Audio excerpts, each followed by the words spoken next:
Ni ripoti za kimahakama kutoka mahakama ya hakimu mkazi Kisutu hapa jijini Dar es Salaam. Huku masikio ya wengi ni kutaka kufahamu ni nini kinaendelea katika kesi ambazo zimekuwa zikiwakabili baadhi ya Watanzania, kesi za uhaini ambazo zilitokana na vurugu ambazo zilitokea Oktoba 29.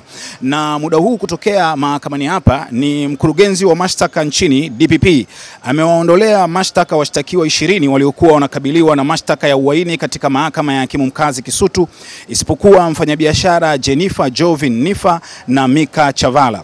Wakili wa serikali Titus Aaron amemweleza hakimu mkazi mkuu Aaron Liamuya ya kwamba DPP amewaondolea mashtaka hayo hii leo. Nanukuu, shauri limekuja kwa ajili ya maamuzi madogo, ila kabla ya mahakama haijatoa maamuzi hayo, upande wa jamhuri unaombi na wanaiomba mahakama kuwasilisha.